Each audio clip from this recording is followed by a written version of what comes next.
while you're doing that, I'm still gonna try to log in.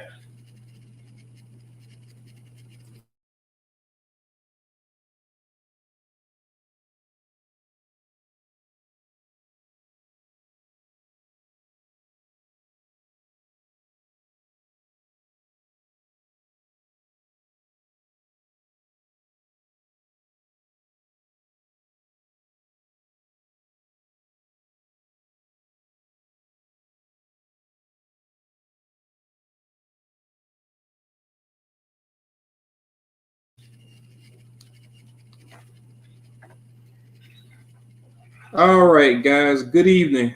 Good evening, everybody. We have had some technical difficulties, so please bear with me. Hopefully, everybody can hear me okay. If you can hear me okay, drop a one in the comments. If you can hear me okay, drop a one in the comments. Hope this is working right.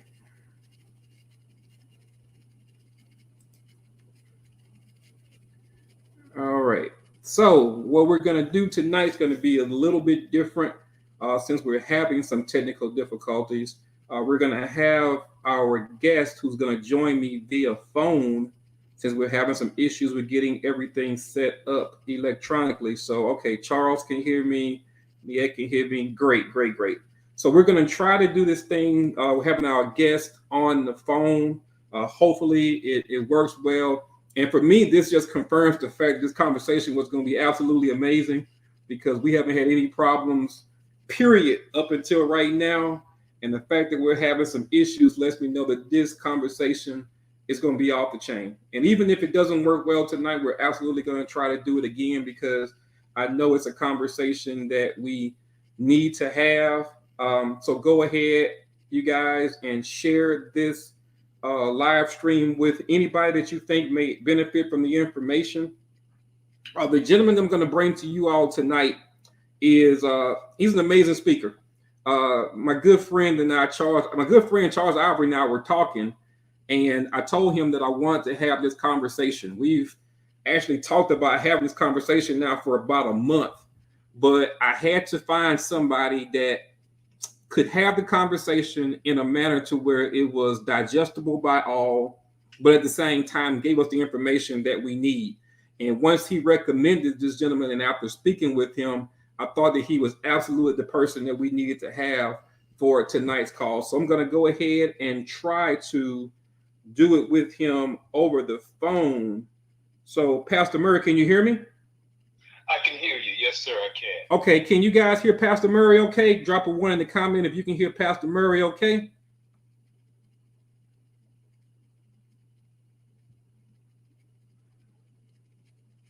Drop a one in the comments if you heard Pastor Murray. Okay, there we go. Oh, there we go. Al Tariq said he can hear you.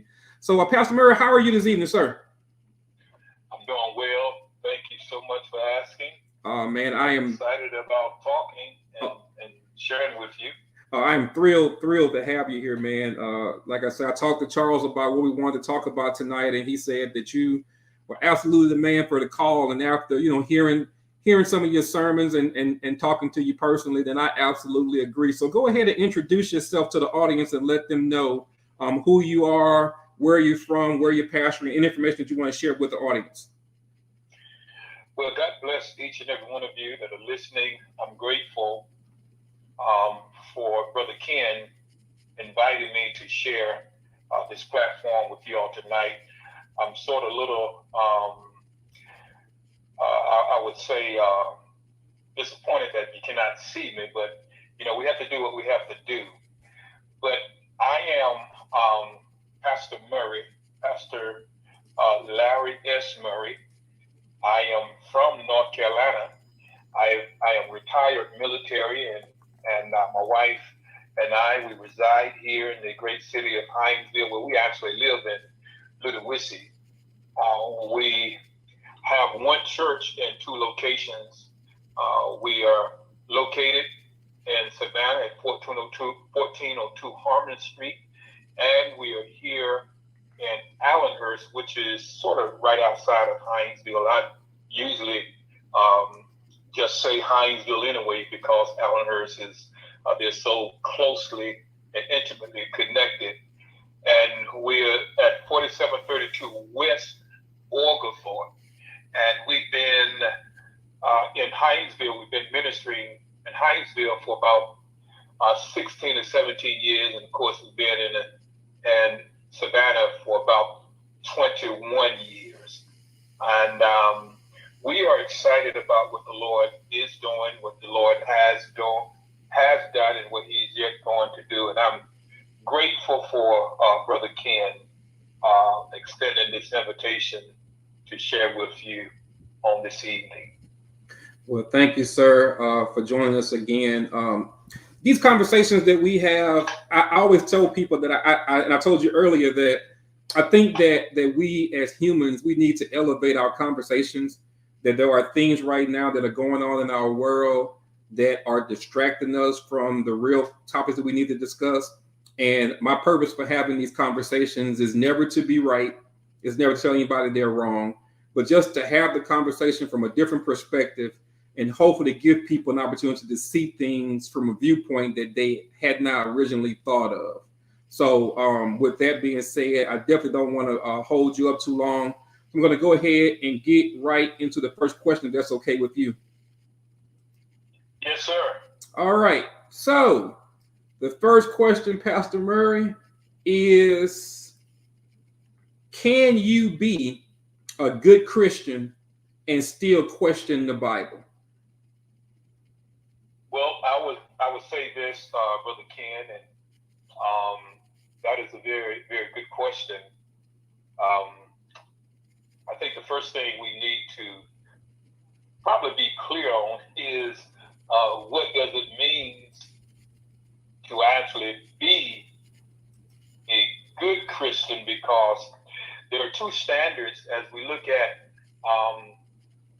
sort of what the Bible says as far as good is concerned. And we always say that God is good and He's good all the time. However, in the book of Psalms, chapter 14, verse 3, it says, there's none that is good, and all have gone astray. However, as good Christians, from the position of being in good standing with God is something I would view as been a little bit different. You can be in good standing with God, but if we're going to be theologically correct as far as the Bible is concerned, there is only one that is good, and that is God. Even Jesus says that when one of the disciples came and he was addressing him as good master, and Jesus says, why call it me good? There is only one good, and that is God. So so to look at it from the standpoint to try and answer your question, I would say this. It's one thing to ask God questions, and it's a totally different animal to question the Bible, because we know that God is the author of the Bible. It's His word. And so when we look at it from the standpoint of being good and questioning the Bible, it's just a play on words. I believe that as it relates to our faith in God, we all have questions, and I have learned in my, I would say, in the years that I've been saved and consider myself to be a Christian, I have learned that it's okay to ask God questions, but to question Him from a point as to doubt Him, or to say, maybe God is not correct in the sense of something that He said based upon what we read. And of course, we are always going to understand and be respectful enough to say that whatever God has said, it is right, even when we don't understand it. But I don't think you can be sound and faithful and a true believer if we're going to question the word of God. This is one of the reasons Paul teaches Timothy to study to show yourself approved as a workman that needed not to be shamed, rightly dividing the word of truth, because you can actually wrongly divide the word of truth. And so that question is a good question, and we all want to be good Christians. However, to question God is to, I will use this illustration, to question someone's integrity, or to question someone that you hold or esteem in high regards, to question something that they say, even knowing that you've been knowing them for years, and you know that they are very integrous, and they're someone that you consider to have a good character base, and to question them after all the years that you've known them, I don't think that is a good place to, or from a good perspective, to question someone that have never and have no reason, even up to that very point, to mislead you. So I'm just sort of hesitant to say whether it's good or wrong. I just say this: Christians, we can be in good standing with God and not understand something that God has said. I don't know whether, I hope that I didn't confuse anybody by saying it that way. Yeah, and what I always think about when we talk about that is, I always think about it from a perspective of after someone dies.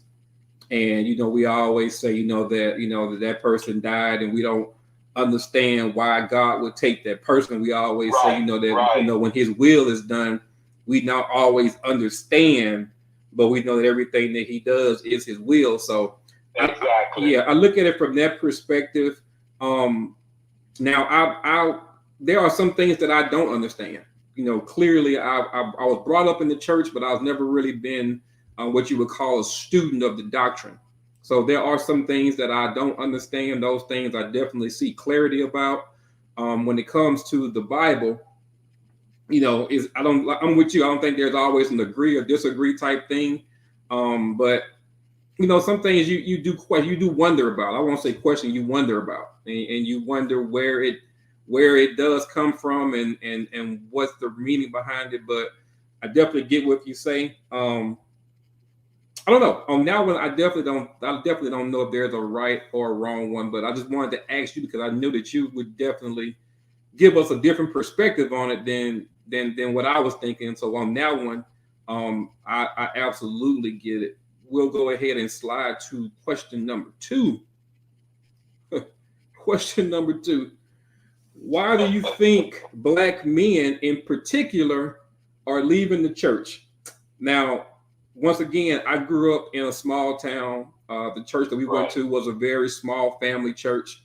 And at that time, the church was basically run by men. You had men who, of course, the men were pastors. You had the deacons. The men basically ran the church. But I find increasingly now that men are not as prevalent in the church as they were back then. So from your perspective, why is it that you think that Black men in particular are leaving the church? Well, excuse me. I think it's a matter of prophecy being fulfilled.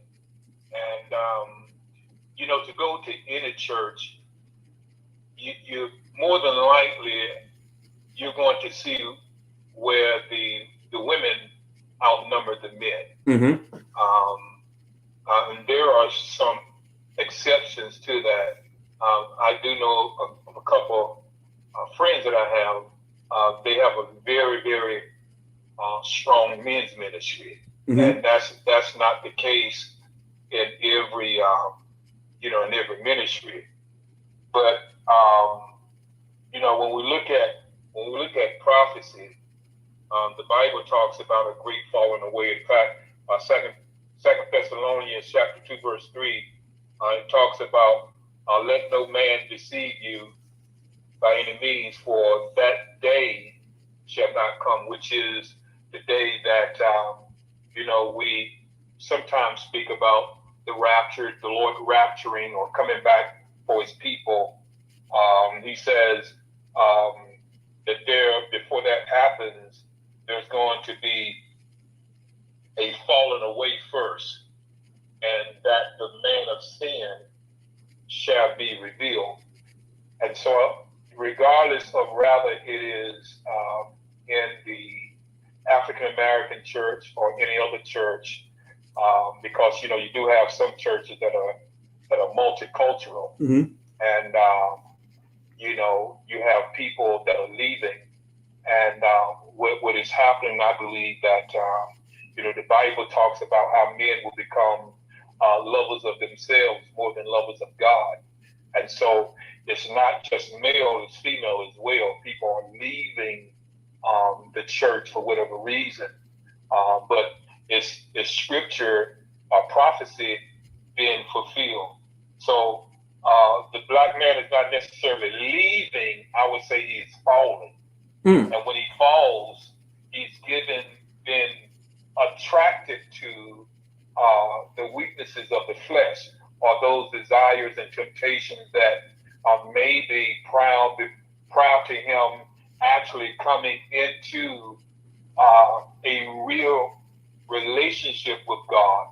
All those things that he had prior to that, he did not rid himself of it. It's like, we use terminology such as being delivered, which is to say that you can be saved and still yet have some issues. There's some things that you didn't quite get rid of prior to salvation. And so if you're not constant and consistent in prayer and presenting your body as a living sacrifice, or staying connected or being accountable to people that can hold you responsible as being a Christian, because back in the day, it was more common back then to disciple people, which is to say, like, when you mentor someone, we have mentors and mentorships now, where someone take a younger person and they mentor them. Well, discipleship is sort of the same way. You want to be accountable to somebody that can maybe perhaps answer your questions or tell you when you stray or when you're getting off course, or even make corrections. And that's one of the hardest things in this time, this dispensation that we're living in now. People simply don't want to be corrected. But you cannot be perfected without being corrected. So you have to have somebody that you trust to speak into your lives, and I found that, yes, in the African American church, there is a challenge in doing that, because sometimes it has a lot to do with the atmosphere and the background, where we come from.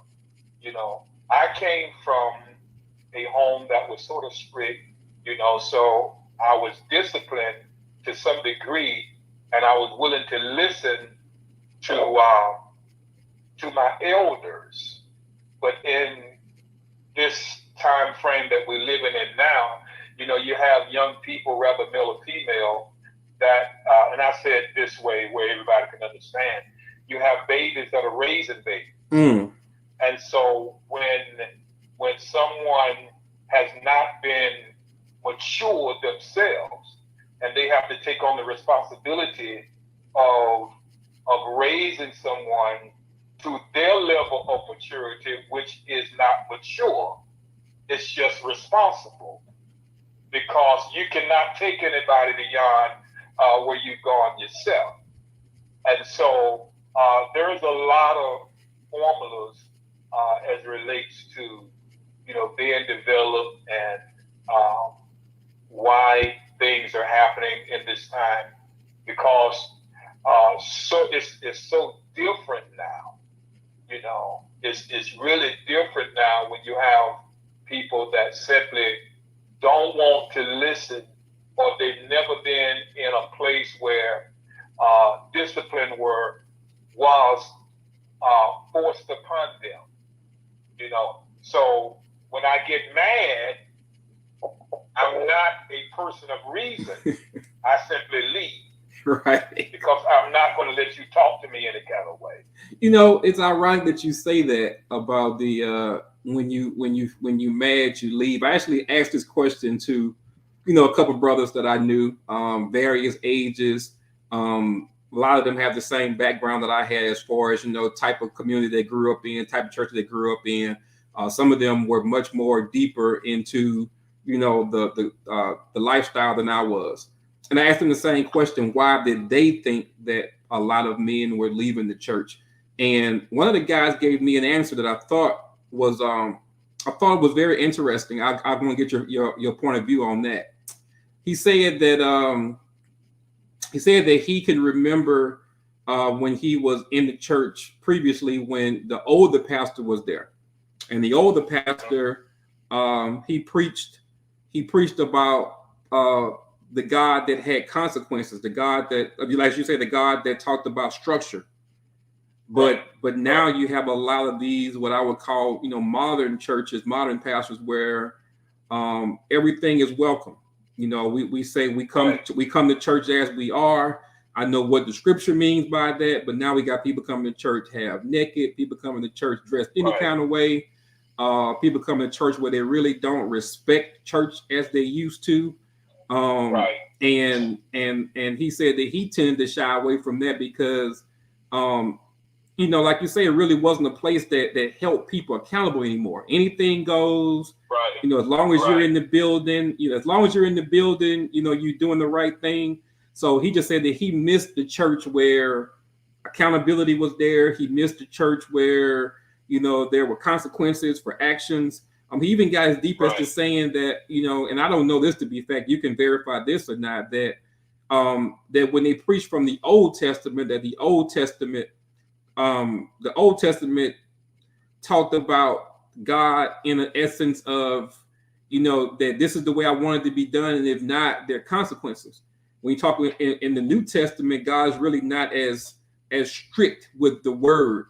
So you can tell me if you agree with that or not. Because, like I say, I definitely don't claim to be an expert on that topic. Well, the average would tell you that when it comes to my sensitivity to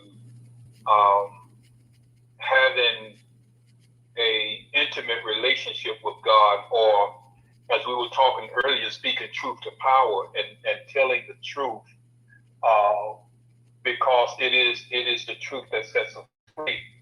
And what happens a lot throughout the church community is that a lot of folk don't want to deal, a lot from a preacher standpoint or a pastoral standpoint. Mm-hmm. We don't want to speak the truth or talk about certain issues that is impacting the church, or certain sins that have infiltrated the church, because we are fearful of losing people. There we go. And then you got to look at where we are today with the inclusion of social media, whereas you have a lot of men that are being exposed now, and the exposure is documented on YouTube or throughout social media. Mm-hmm. Because when a preacher falls, there are bloggers out there now that have taken responsibility, and they would tell you that it is their job to expose things they call it content.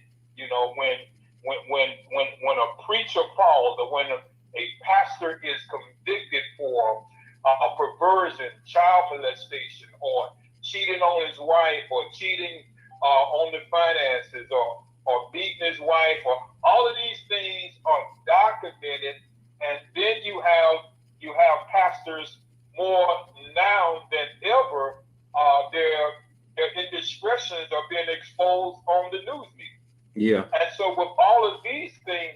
happening, it causes people to lose trust in God.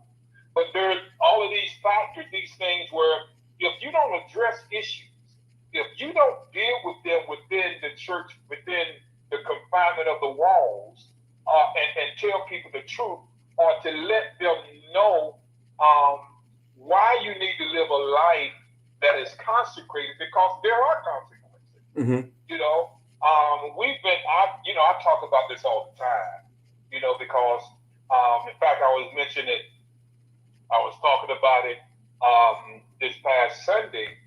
We talk about, in today's terminology, we have a lot of slang, and they're talking about the woke church. I'm sure you heard that. Yes, sir. The woke church, which means that this is a church that is relevant. Being relevant is good. However, relevant is not the standard. Healthy is the terminology that I like to use, which is to say that a preacher is not just preaching a message that satisfies itching ears, but he also deals with the soul of that man. Mm-hmm. Because what does it profit a man to gain the whole world and lose his soul?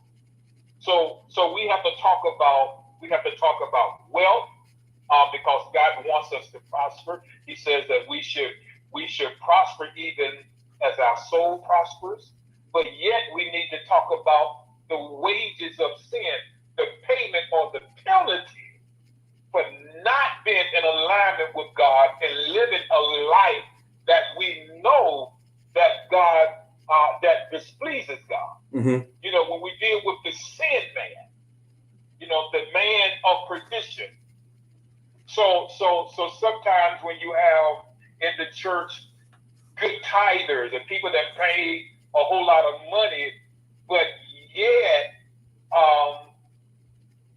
you want to satisfy them or not offend them, but you're not helping them. Wow. So in so many words, you really can't help people if you don't be honest with them, right? And tell them what the Bible says. So in so many words, you're saying that the church has become political. Absolutely. Yeah. If your whole goal is to appease, I look at it the same way I look at politicians. You got some politicians that people pay money, toward their campaign. And then once they get in office, even though they know that there are some things that need to be taken care of, they can't address it because they got people in their pocket who have given them money and put them in positions where they now can't offend those people. The NRA is a perfect example of that. I mean, we know that there needs to be some new gun control laws, but the NRA has given billions of dollars to all these politicians, so they're basically untouchable. They know, for lack of a better term, they know where a lot of the dead bodies are hidden. So you don't want to anger them out of fear of retaliation. Right. Absolutely. Wow. Good stuff. All right. Question number 3. Question number 3 says, do you think that most men are living up to God's mandate for us? Now, people in the audience, we know we're not talking in generals. We're just talking across the board. We all watch the news. We see a lot of things that are going on in our society, and we may even know people that have failed astray. So we're just talking about, basically, do you think that most men right now are actually living up to the mandate that God has for us? Well, when we talk about mandate, we're making reference to what's required to be commissioned to do something. Mm-hmm. And, just to be honest with you, straightforward, the answer is no. I don't think that most men are living up to God's mandates, even when it relates to the preacher, the pastor, because as we were just saying, with social media and with cameras being everywhere, we're seeing a lot of men falling out of the will of God. One of the mandates that we know as it relates to men, the Bible talks about how that men are to always pray and faint not. Now, it's sort of strange that says men ought to always pray and faint not. But then it goes back, Brother Ken, to what you were saying earlier about the absence of men in the church, because you see more women praying than men. I've been doing a prayer line for over 12, 13, 14, 15 years now. And the majority of the individuals that are consistent on this prayer line is women. And I believe that one of the reasons why God, he puts the commission or the mandate on men is because men should be the priests of their homes. But of course, in this hour that we're living in, with the family unit, there's a lot of challenges because you don't have the man. The man is missing. And so when the man is missing, then that means the woman she has to raise that child. She has to do what is necessary to make sure that the family unit is strong. But, just to be honest and straightforward, in my opinion, I don't believe that most men are living up to God's mandates. The Bible talks a lot about the remnant. There is a remnant of people that will maintain the standard. If you're not committed, if you're not consistent, then there's going to be things that you are lacking. But there's so much that men should be doing that they're not doing.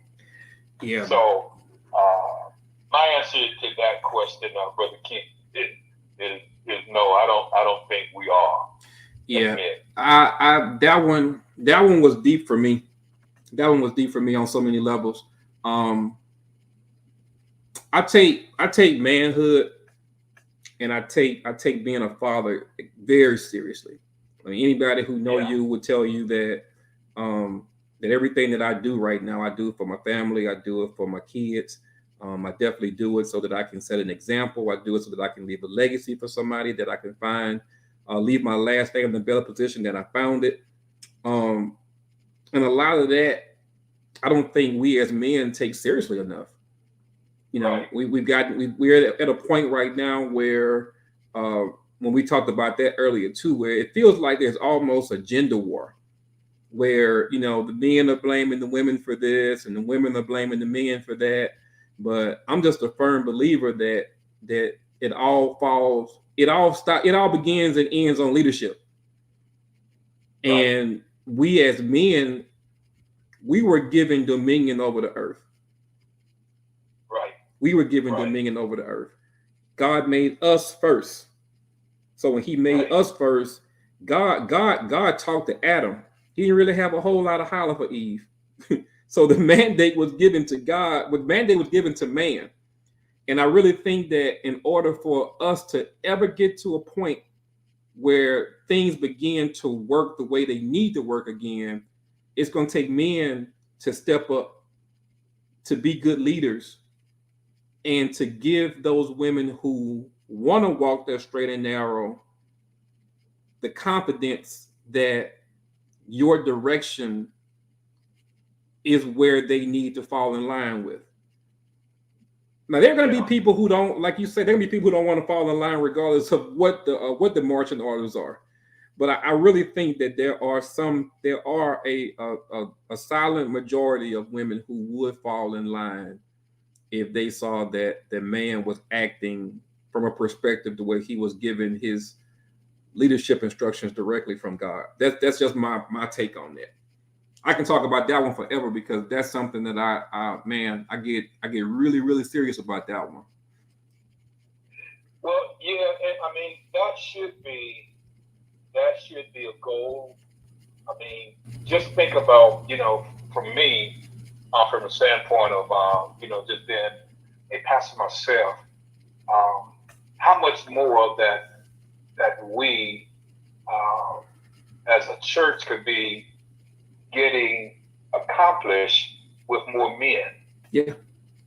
um, because women can't do everything, of course, but women are doing a lot.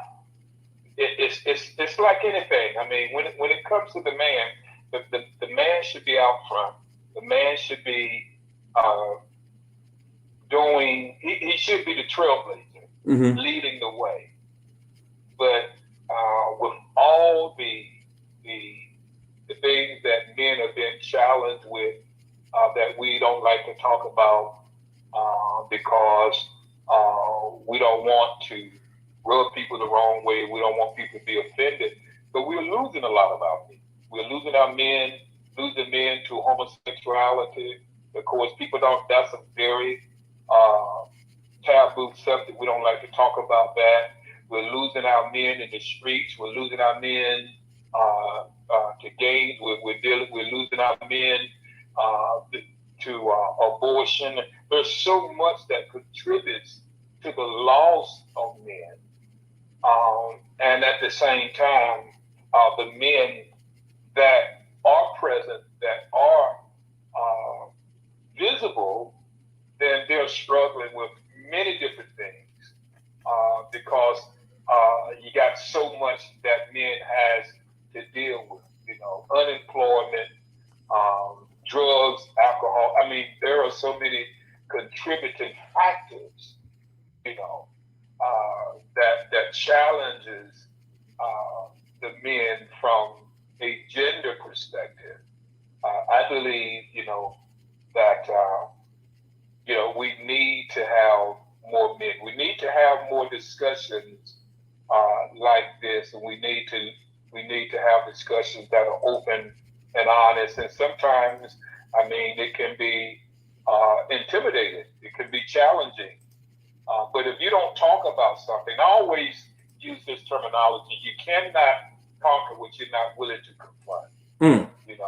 If there are issues that you're dealing with, um, if there's something that someone needs, if there's an area that someone needs help in, and you know that they need help in that area, but you are fearful about bringing it to them, then how can you help them? Right.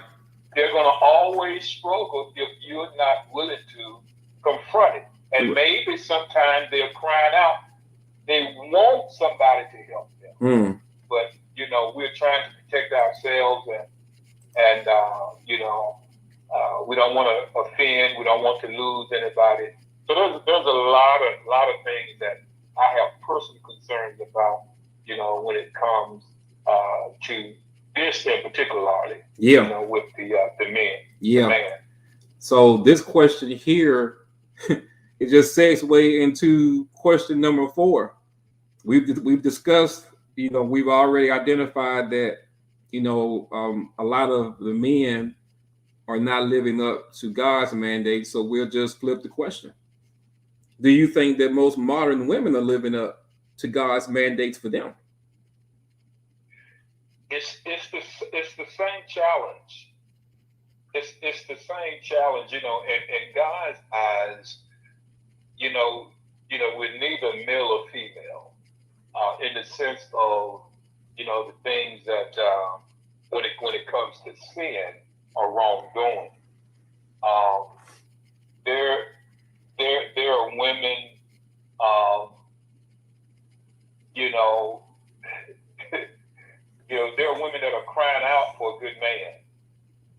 And of course, there are men that are crying out for good women, but I can tell you that there are more available women than there are available men. So the question, do you think women are living up to God's mandates for them? Some cases yes, and some cases no. Um, it's it's the same thing. You know, I was listening to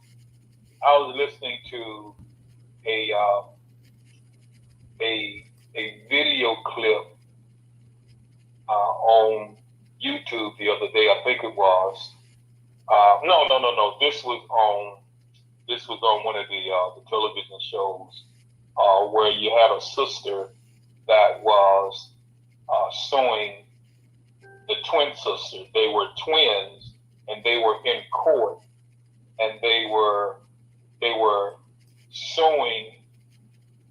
One sister was suing over a grandfather clock that the mother had left. Some kind of way, the other one got a hold to it, and they were suing. But both of them were not living the life of a woman. They were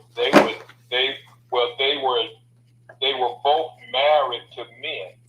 I mean, they were both married to women, and vice versa. You know, and it was somewhat confusing because here you have two twin sisters that are marrying, you know, the same person, same gender, and so when you have that, and this is nothing new, but it's biblical. I mean, these are things that the Bible talks about, and I know you're saying women, but when we talk about women or when we talk about men, there are so many different perspectives or angles that we have to consider as relates to men and women. So, I mean, the question is pretty much the same. I don't think women are living up to God's mandates in every case, and there's some there are exceptions. I did a marriage. I did a wedding ceremony once, and I remember the bride to be said to me, "Don't read the part in the book where it says I have to obey." I knew where that was going. She didn't want that part. She wanted to blot that part out. But that's when it comes to, you know, from a holistic standpoint and a healthy relationship, you know, she should submit herself to that man or that spouse, and the man should be responsible enough to take care of the woman where she trusts him with everything. Pastor said the S word. We all know there is so much that's going on, Brother Ken. And, you know, this is just a different world that we're living in. Yeah, you said that S word, and I know that there are a lot of people that when you said submission, Pastor, they may have logged off. that's almost profanity in some people's eyes. But since we had this conversation, I'm going to ask the next question. I'm going to kind of ask them a little bit out of order. So for those of you who are watching on YouTube or on Facebook, I know the numbers are out of order, but I'm asking because Pastor kind of alluded to that a little bit. So I'm going to ask that question. I'm going to skip one and come back to that one. So I'll jump to this one. In God's eyes, are men and women equal? No. Okay. No. I mean, it goes back to the beginning of time, you know, when it comes to responsibility. I think, you know, they're equal in the sense of soul business, mm-hmm. and as relates to life in general. Mm-hmm. But there are responsibilities that God has given to the man, and I don't know. Maybe you might want to reword it or rephrase it. You know, equal to what sense? You know, in the you know, of course, let me say this. When I go back and think about where I came from as a youth in the earlier years in the 60s and 70s, I was born in the year 56, and at that time, you didn't have a whole lot of women that was actually driving. Mm-hmm. There was not a whole lot of women that was working. I think in this millennial dispensation that we're living in, I believe that men and women are equal in the sense of being able to do what they do from a business or corporate perspective, because there are women that are just as successful as men. We have a woman vice president now. Mm-hmm. So I would say, in the eyes of God, from a perspective of life in general, yes, they are equal, but God has placed so much on man. But of course, as we evolve in this time that we're living in, those things are changing, and we are somewhat taking God's word, and we're trying to make it convenient for the life that we live, for our convenience. So that's just my view. I thought about that, and my mind works crazy between the hours of like 2 and 6. I have some of the most profound thoughts in the world between 2 and 6 after I've had a little bit of rest in the evening. And I thought about this last night, and something I came to was something that one of the guys on the comments, Al Tariq, was talking about. You find so many women now that say that they don't even need a man. So I think about why that's being said, and this is what I came to. A lot of people will always dismiss things that they feel that they either can't obtain or don't deserve. When you find somebody that does not have a lot of money, they'll always say money's not everything. When you find somebody that has a small house, they always say, I don't want a big house. And I think that with men, and men and women, it's the same way. A lot of women would say that they don't need a man because they may realize that technically they don't qualify for the type of man that they feel they deserve. And a lot of men right now feel undervalued. We ask ourselves exactly, what is it that we're leading? Why should we lead something when we don't even really feel, when we're not even desired? I talk to a lot of brothers that feel that way. A lot of guys that actually want to step up, but why would? Because when you marry a woman, you basically you submit. She submits to you, but at the same time, now you're charged with covering her. But a lot of people have gotten to the point now where, people would point blank say they don't feel like they even need a man. If a man does not bring a financial component to the relationship, then what value does he have? And I think that's major. It doesn't come across as anything that's that big, but when you tell a gender that God gave the instructions to provide and to cover, that we don't need you, that narrative can be destructive. And I find a lot of women, like nowadays, seem like they say the women are getting more masculine and the men are getting more feminine. I'm one who seriously believes in gender roles. I do. I know the world that we live in now tells us that everybody is equal and everybody can do everything and this and that and another. I believe in gender roles. I saw today on the news that they finally curbed the law where they would have added women into the military draft. So if we ever got to the point to where the numbers in the military got low, now they could actually start drafting women. Do we really want that? Do we want to get to a point to where, in the eyes of the government, in the eyes of the military, in the eyes of everything, that there is no distinction between man and woman? What happens if we get to a point to where the population of women gets so low that we're not able to reproduce at the rate that we need to sustain life? I've always been told that we need to handle women generally. We need to treat them with a certain level of reference. But when you say that you want to be equal, and I know that there are different levels of being equal, but when you say that you want to be equal, you can't pick and choose where you want to be equal at. We're equal across the board. We can't choose to be equal in those areas where it's advantageous to us that.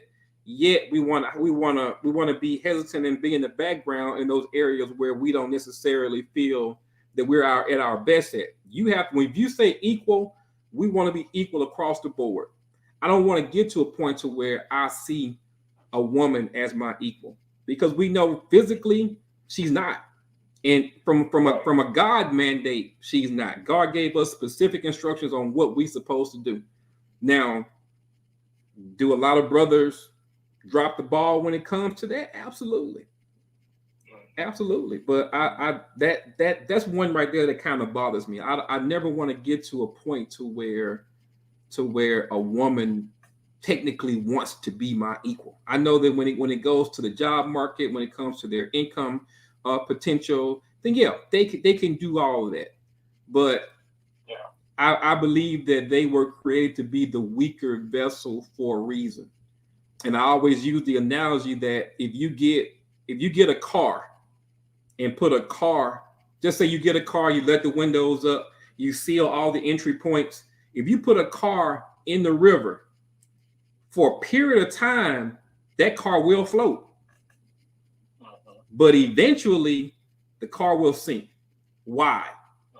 Because the car was never intended to float.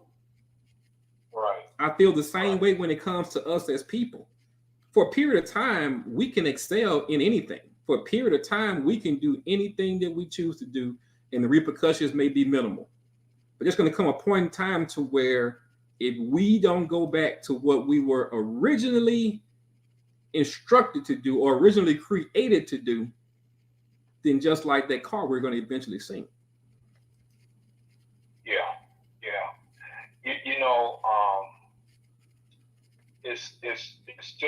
It's just a matter of being truthful and honest. When people say different things, when women say, "I don't need a man," they could be saying that it could be, if it pertains to being able to be dependent or independent based upon her being able to take care of herself financially. That's one thing, but in some degree, real man, real woman is going to need a man, and vice versa. It may not be based upon her needs for finances or needs to be able to take care of herself, but there is a need for a man. Some kind of way she would try to find a substitute. And sometimes, people just don't want to be honest. Yeah. Sometimes we don't want to confront what the real issue is, because we're trying to cover things up. And if she is not able to have a man or to retain a man in her life, then she might come up with her own reasons as to why, and she don't mind verbalizing that just to keep herself looking independent or being independent or being embarrassed. Mm-hmm. Sometimes it's not, it's not easy for a woman to admit that she hasn't been able to have a man, to get a man in her life. So sometimes we say stuff and we don't we don't mean it. I heard women say that before, even in the church. But I mean, if you know any woman that's a woman, any woman, Brother Ken, that is a real woman, you know, doesn't matter how much money she has, she needs a man at some point in her life. She needs a man. That's just being truthful. And she want a man. She may not admit it, but she want a man. Even if she don't want to be married to one, she want a man. That's just the nature of who we are as male and female. Yeah, I'll drink to that one. All right, let me get back in line with these questions again. So I'm going to go back in order. Man, this one here, Jesus. I'm really, really interested in hearing your soliloquy on this one. Because so far, I know how I feel about it, but I know my way of thinking is totally different than I think differently than anybody on earth. But I want your feedback on this one. This one heavy, Pastor. Okay. Do you think people should marry for happiness, or should they marry for duty? I think we should marry to be happy. Okay. I mean, if you're not going to be happy, then why get married? Okay. You know, duty. This happens, and I'm giving you, real talk. Mm-hmm. You know, some people that are in certain statuses. Let's just say the preacher. The Bible says it's not good for a man to be alone. Mm-hmm. You know, and there have been some people that I know personally to get married for image. Mm. So it can be said that, they have a wife. Okay, so they may be happy to some degree that they have that image, but that's not true happiness if you are not sleeping in the same bed, or if you're not being intimate. So you got married out of a duty, out of responsibility to protect your image, but you don't really want that person to want them or to desire them. You have them for an image. Some of these shows that we see that's on television. We see this being acted out. I like to watch this show that comes on BET, The Oval, one of Tyler Perry's show. And the president and his wife, they are together, but they are not together. Yeah, president a character on that show, man. Yeah, you see what I'm saying? So it is an image, it's a duty. See, but neither one of them are happy. Yeah. You understand what I'm saying? So, I mean, I believe that we should be married to be happy. Now, there are some exceptions where, you can get married to be happy, but that doesn't guarantee your happiness. Right. Because there are some contributions that both parties have to make in order for that to be a happy ever after marriage. You see what I'm saying? Yeah. Like I say, for me, I don't know. Sometimes I get in my own way when I get in my thoughts about stuff. I think that when it comes to happiness, a lot of people equate happiness with love. And I think that when it comes to, and probably finna lose everybody on this one. I think that when it comes to a happy marriage, I personally think love is one of the most overrated emotions that we can have when it comes to deciding who we want to marry. Because love is one of those emotions that I know we say that the true love is eternal, but if we look, most people right now marry for love, and if we look at the divorce rates, I ask myself how successful is that working? So I am one of those people who firmly believes that we should marry out of duty. And the reason why I say that is because emotions falter. A lot of times duty stands strong. When you find, if you're marrying somebody and the reason why you're marrying them is, that you want to have a family, you want to leave a legacy, you want to set a firm example for your children. See, that the duty doesn't change when the emotions wear away. I think that if you're with me, and if I treat you well, and if I show you my responsibility, if I show you that I got you, I show you that I'm gonna be that man that's gonna lead you. I'm gonna be that man that's gonna set the example. You don't have to worry about being stressed because as a man, I'm gonna provide for you. You don't have to worry about going somewhere and feeling unprotected because I'm gonna cover you. If I give you everything that you ask for, everything that I should do as a man, I truly think that eventually the happiness would come. I think that duty creates happiness because a lot of people look at happiness as something that's external. And Al Tariq said it in the comments. I think that happiness is internal. It's hard to be happy. It's hard to be happy and stressed. It's hard to be happy. That's true. Yeah, it's hard to be happy and stressed. It's hard to be happy and broke.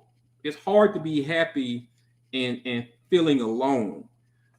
We talk a lot now about masculinity and femininity. I truly don't believe that a woman can be feminine in the absence of masculinity. I just don't believe that. I don't think a woman can exude her femininity in the absence of masculinity. So if we're on top of the things that we supposed to do, if we can make a woman feel safe, if she can live up to the woman that God intended for her to be, I think that she'll be happy. But I do think that the stresses of the world, I do think that the expectations of the world prevents a lot of women from being happy because they're so doggone stressed out. You talked about it earlier about women having to raise kids and having to lead households and things like that. It's hard. I mean, I know a lot of them do. Right. But it's hard. It's hard to be happy. It's hard to be happy when you feel like the weight of the world is on your shoulders. Now, if there's somebody that comes in and accepts that duty, accepts that responsibility, now I think that they absolutely have an opportunity to be happy internally, not materialistically, not just to put it on display for the world to see. But I'm talking about, I'll go as far as to saying joy, not even happiness, but joy. To be able to sit down and to understand that I have somebody in my life that understands their role, takes it seriously, and does the things that they need to do. I know a lot of people won't agree with that. I know they won't because we've been taught through Disney and we've been taught through the movies that love is everything. And I know that they say love is the requirement. Mm-hmm. Love is the prerequisite for marriage. Mm-hmm. Duty is the responsibility. Nice. Because when you marry for love and happiness, those are the prerequisites. Now the duty after the marriage takes place and the man and the woman comes in union with each other, the woman has a duty as well as the marriage. In fact, I'm looking at one scripture here in Exodus 21:10, it says, if he take him another wife her food, her raiment, and her duty of marriage shall he not diminish. And then in Luke the 17th chapter, verse 10, it says, "So likewise ye, when ye shall have done all those things which are commanded you, say, we are unprofitable servants. We have done that which was our duty to do." So it's like when I joined the military, it was my duty to serve my country. But I didn't have a duty to serve my country if I did not join the military. Right. Okay. See what I'm saying? Okay. So once duty comes after the prerequisite of a desire is met, the love and the love and the commitment.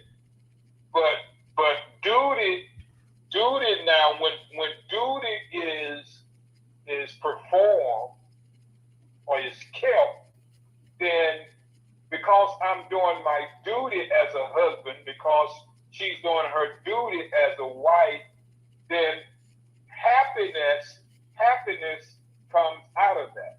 Nice. There is pleasure that comes out of that. Gotcha. But if I go in the army and if I don't perform my duty, then there are consequences. Either I'm going to get kicked out, or I won't be in that military. I won't be able to stay in the military because I'm not performing my duty. The Bible talks about when a man and a woman come together, it is the woman's responsibility. It's her duty to make herself available to her husband. Yes. You understand what I'm saying? Yes, sir. So the duty comes afterwards. Yes. It's not, duty is not a prerequisite until after the marriage has come together. Yeah. After two people have come together into a commitment. Yeah. I can rock with that one. I don't have to perform my duty. I don't have to perform a duty as a husband if I'm not a husband. Hey, now we rolling. Now we cooking, Pastor. Yeah. She don't have. See, that's where people get messed up at. They live together, and a woman wants a man to take care of her, and the man said, "I don't have to take care of you because we're not married. It's not my duty. Just because we're shacking, it's not my duty to take care of you. You take care of yourself.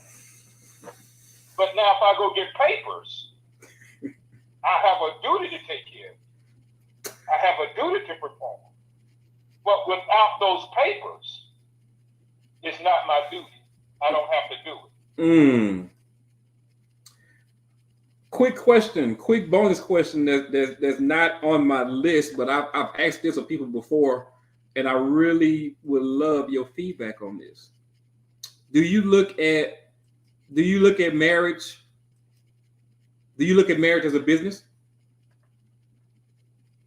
Marriage is well, it could. I mean, I've never thought about it as a business, but it could be a partnership. Mm-hmm.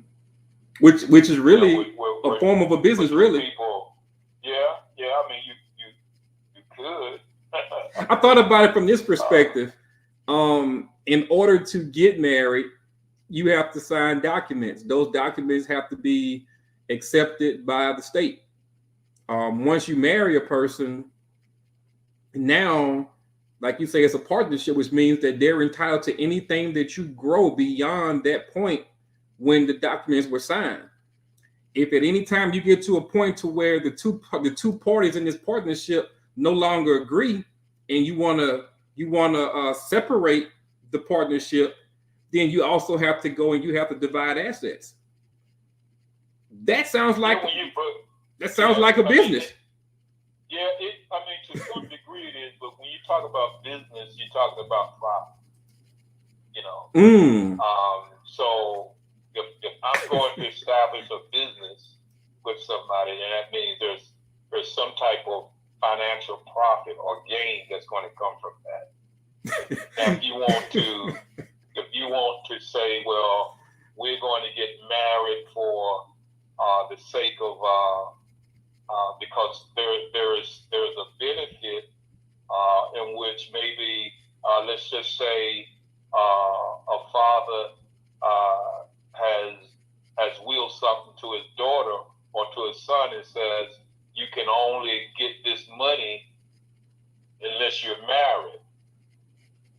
Then there is a business aspect to that. I guess a marriage is. In the military, there was times when two people got together. You know, they didn't love each other, but they got married so they could get that BAQ. Yeah. They get that housing allowance. That's a marriage from a business perspective. I guess a marriage is like a 501c3. It's a non-for-profit business. Yeah. Well, I guess you look at it this way: if you marry somebody and there's not a prenup, then it could be for profit. But that's a whole nother topic, I guess. Yeah, that's a whole. Yeah, I mean, there's many ways that you can look at it. And, man, I'm loving this conversation, man. For those of you who are on YouTube, man, go ahead and hit the like button if you haven't already done so. Go ahead and subscribe to the channel, man. We have these type of conversations every Tuesday. And as we begin to grow and get a little bit more organized, we're probably going to start doing this multiple times a week. So we'll go ahead and we'll go to 3, 4, 5, 6, and 8. All right, we'll go ahead and we'll ask the next question.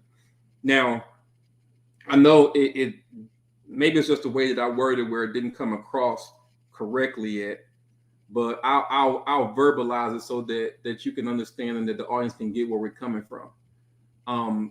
In our culture, there are a lot of things that we champion.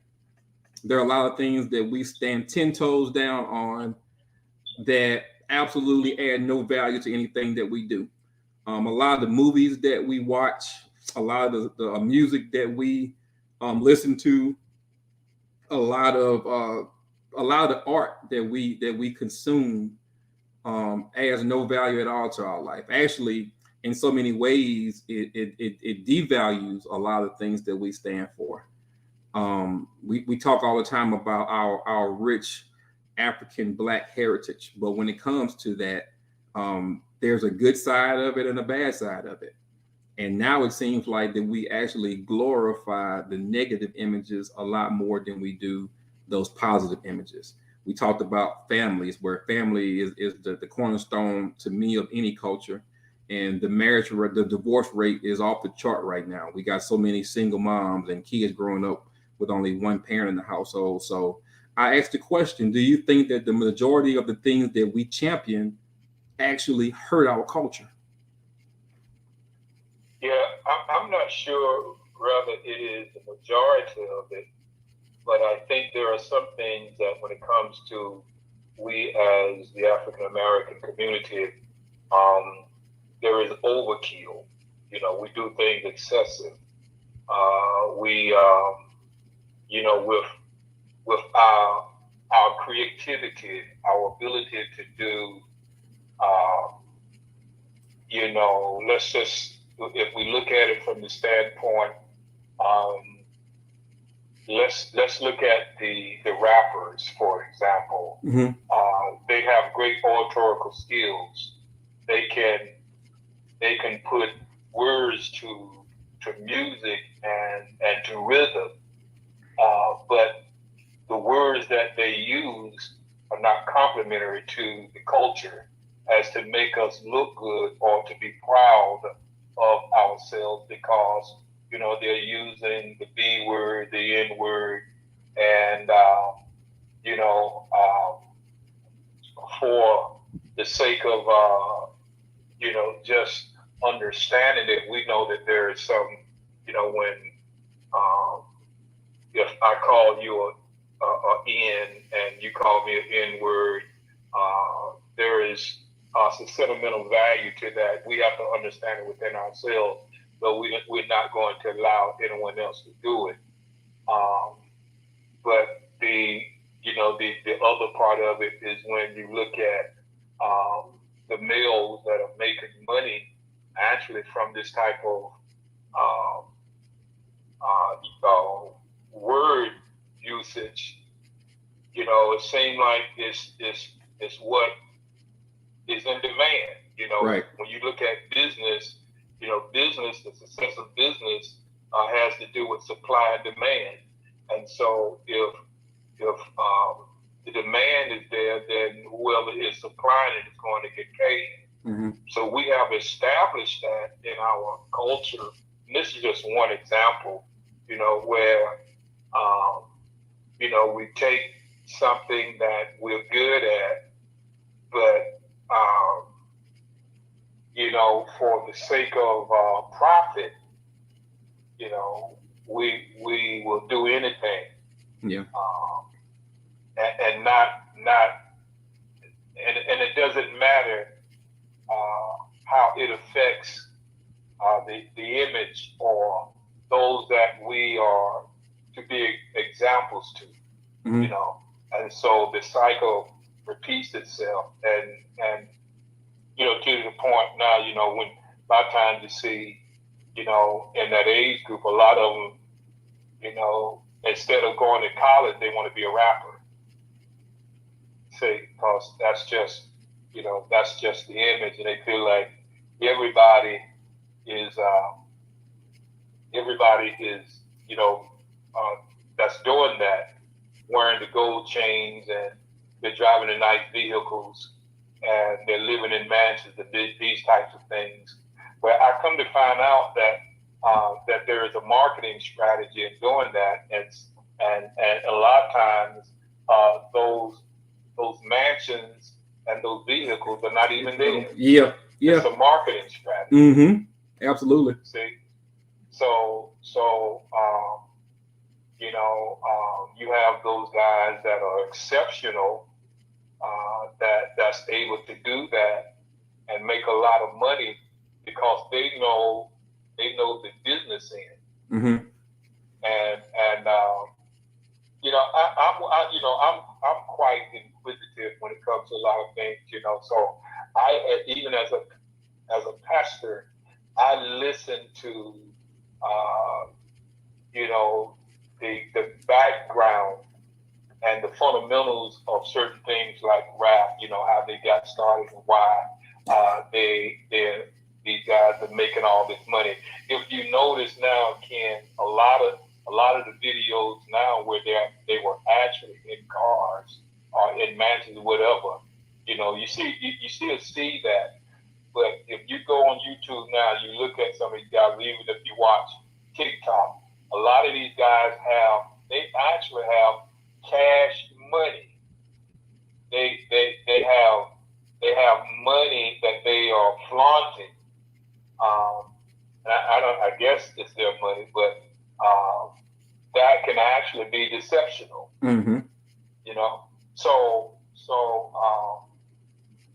When we look at all the giftings that we have in the African American, I mean, we are a group of people that we can do anything, mm-hmm. and it's been proven. The black man can do so much, with his gifts, but if he has not positioned himself to be accountable to somebody that can train him after he reaches a certain level of success, how do you apply that money? How do you put that money to use? How do you make that money make money? Because you can also go on YouTube, you can find athletes who were rich, made millions of dollars, mm-hmm. and now they're homeless, they don't have anything. Yeah. So it is image. I think we make bad decisions sometimes when we take our gifts and we use them, and then we let somebody else manipulate us, where they take advantage of our gift because we didn't take time out to learn how to actually do what we love doing and the business aspect behind it. I don't know whether that's a real answer or not, but those things just come to mind when you talk about champion who we are and the culture that we're living in. Yeah. I see a lot that we're dealing with where we actually could be better in investing into our own community, doing things that we can profit from. So, but yeah, that's my take on that. All right, Pastor Murray, we have one more question that we need to get across, and I'll definitely let you go after that because I don't want to hold you up too long. But I know before we get to that question, I know that you actually have authored a book. So tell our guest about the book that you've authored. What was your motivation for writing the book? And yeah. Well, yeah, I wrote a book in I think it was in let me see here, 2013. I wrote this book entitled "The Booty Call," and it really is a play on words from Saul, who was given an assignment to go and kill the Amalekites, and instead of doing what God had told him to do, he looked on the spoils, and the spoils is simply translated booty. And so it is pretty much what is happening today. A lot of men are leaving the call of God, and they're going after the booty. They're going after the spoils. The spoils is, back then in biblical times when there were wars, whoever won the wars got the booty, or they got the spoils. They got the leftovers. Whatever army was defeated, that's what they, the spoils were. The spoils were the reward. So I sort of used that to play on the danger of losing your focus. Mm-hmm. When you don't stay focused on your assignment, then anything that can be attractive can cause you to lose your focus, and you start going to other things. And the book really deals with a lot on things that a lot of folks don't like to talk about. Let me just read to you some of the chapters in the book. The first chapter is called The Warning, and the warning is what God gives to us as I'm sure you heard, there is warning before destruction. Mm-hmm. When God sort of gives you a course of action to take before something happens, and we ignore it, then we end up suffering the consequences.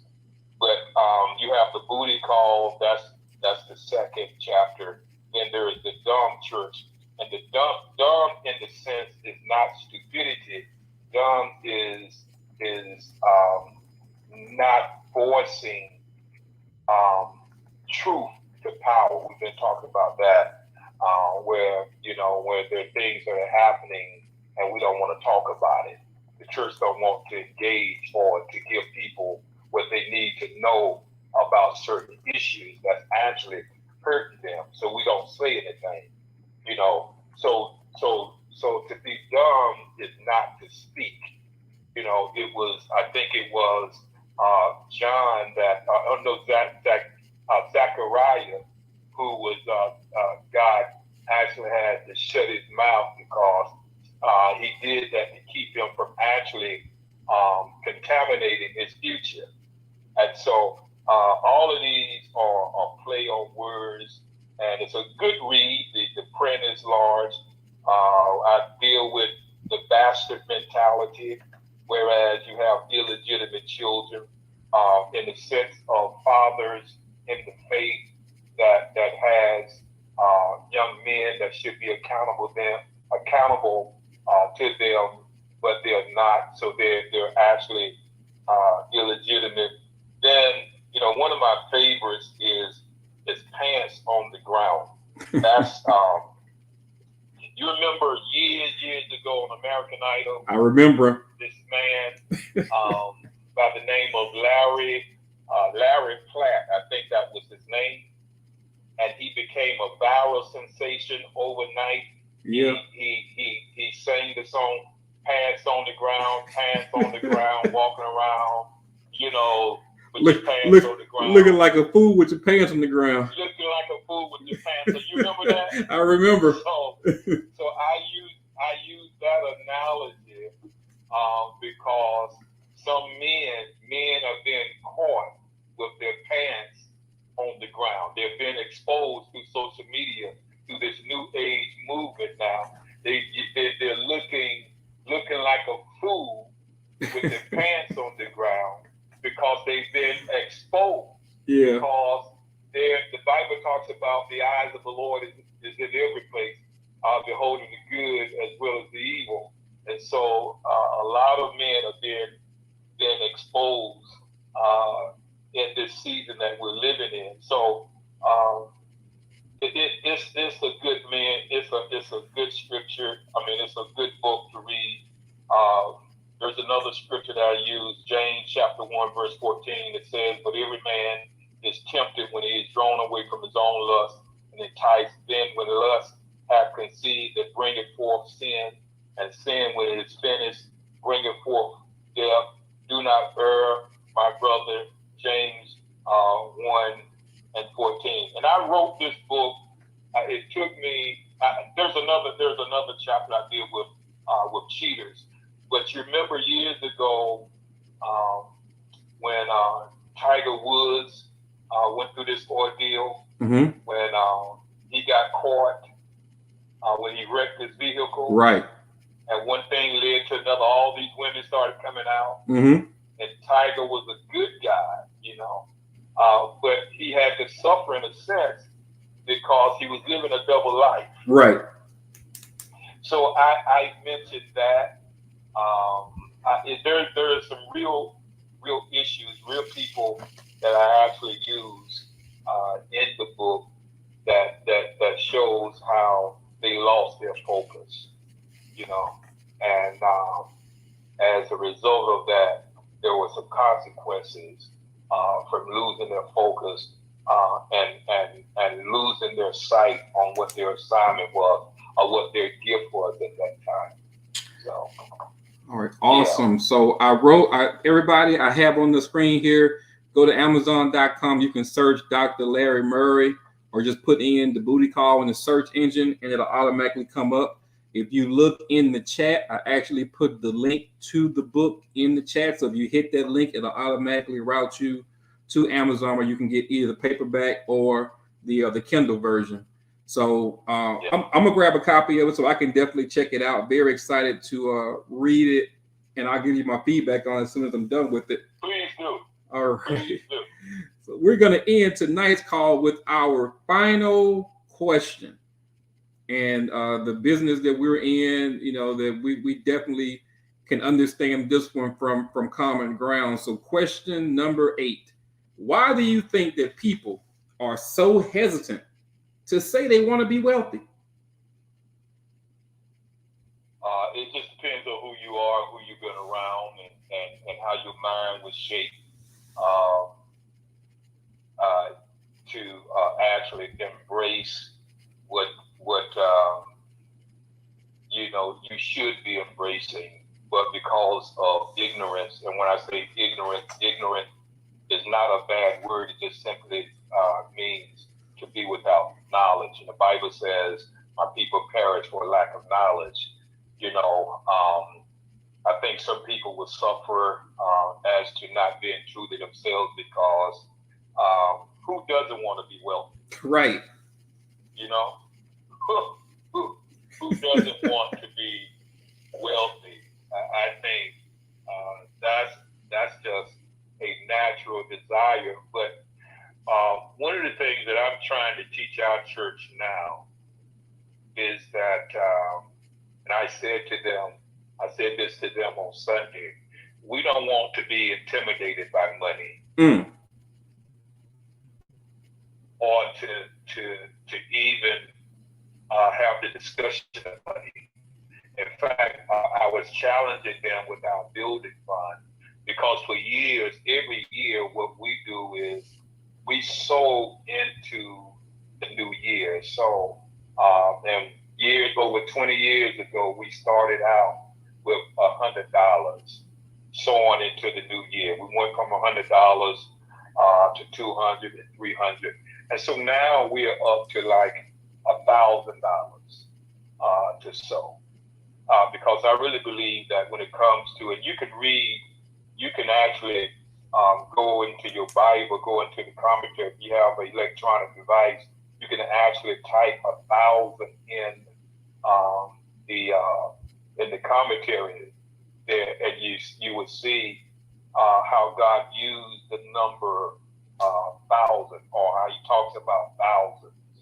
You know, and I believe that once anybody can sow a gift of $1,000, I think that takes away the fear of money in general, because we have come so far. I mean, kids are spending thousands of dollars on tennis shoes now. Right. I mean, so to do something for the kingdom, and knowing my experience and many in our church, that whenever we sow, God always gives us a return. The Bible says that a man soweth, that shall he reap. And if you sow sparingly, you'll reap sparingly. But my intent moving forward is to get our church to not be intimidated by wealth or the word wealth, you know. And of course, you know, I mean, this is part of what you do as a businessman. There's a difference between being rich and wealthy. Mm-hmm. You can be rich, and you're rich. You can lose your riches, but to be wealthy, that means that you're whole, that your money is actually making money for years to come. That's the place we want to be. The Bible talks about wealth. The wealth of the riches, the wealth of the wicked is laid up for the righteous. You know, I don't mind telling people that I want to be wealthy. Right. I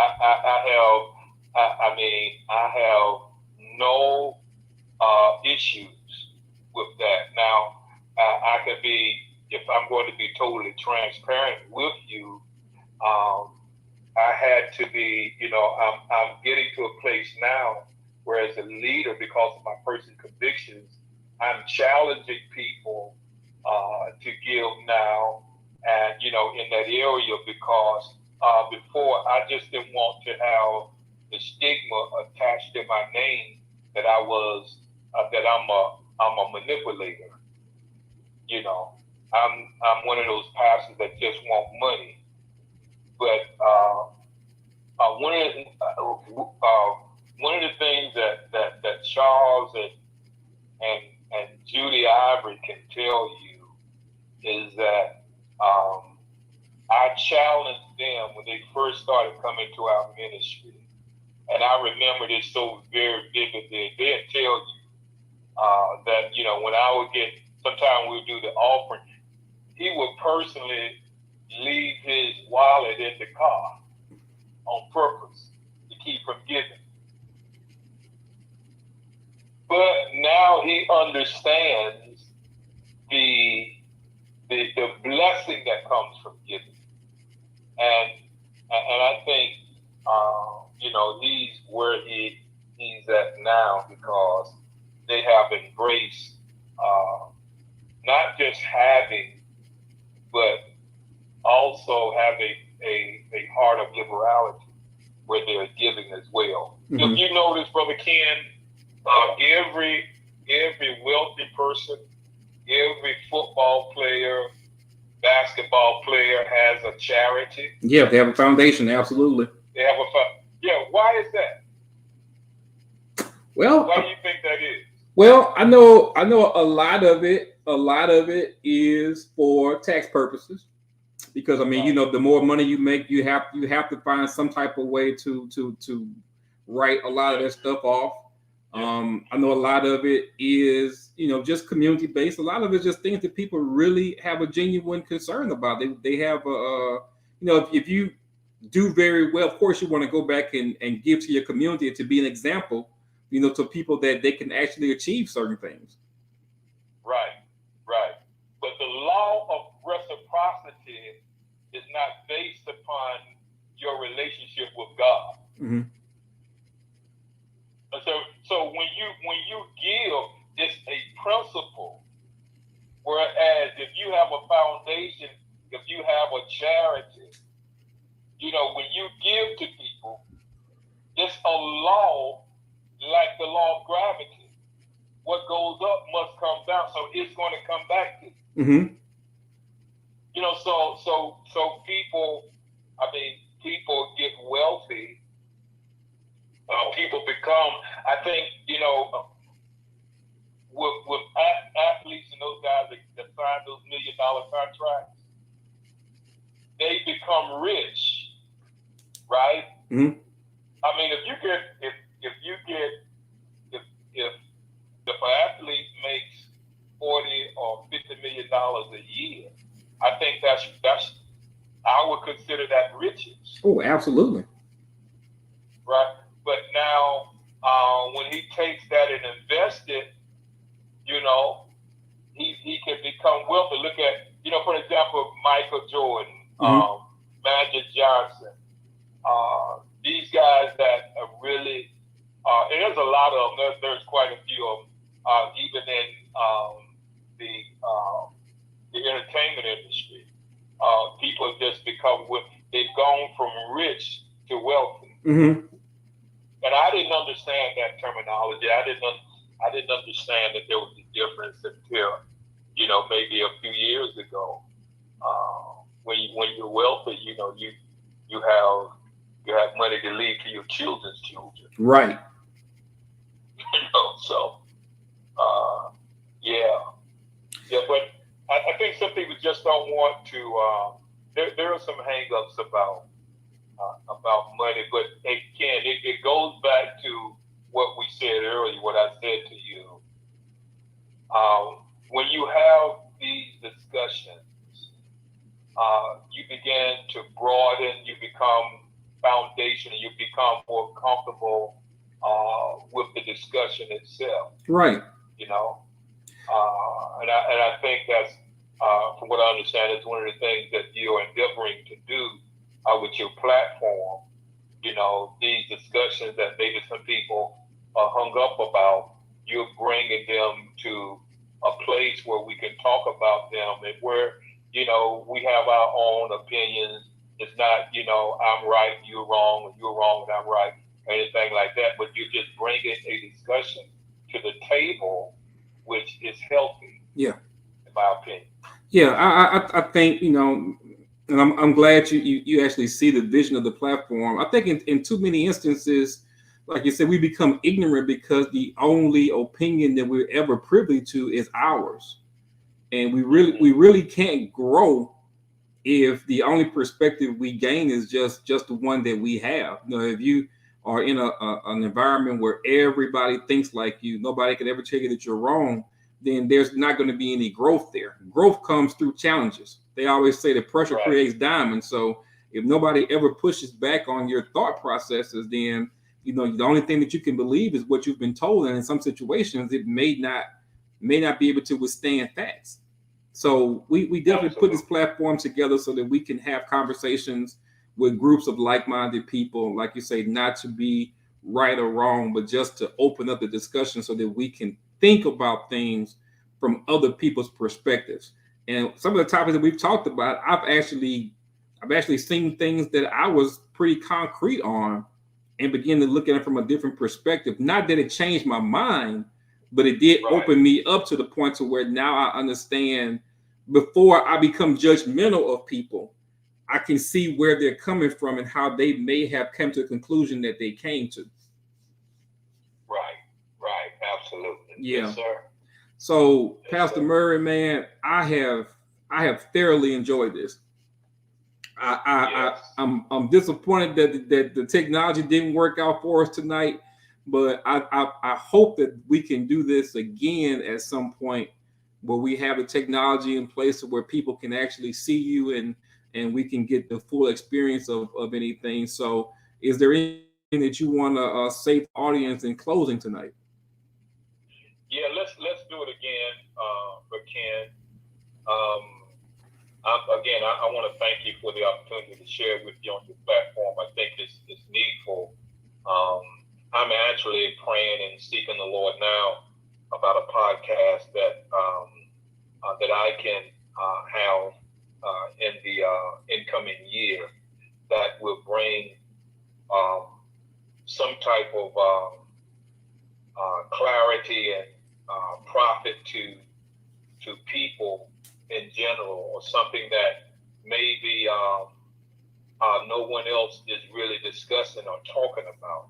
Right. Just don't want to do something just to do it, but I want to have a commitment and a passion to whatever it is. And so I'm actually praying now and asking the Lord to give me something that I can actually talk to people about.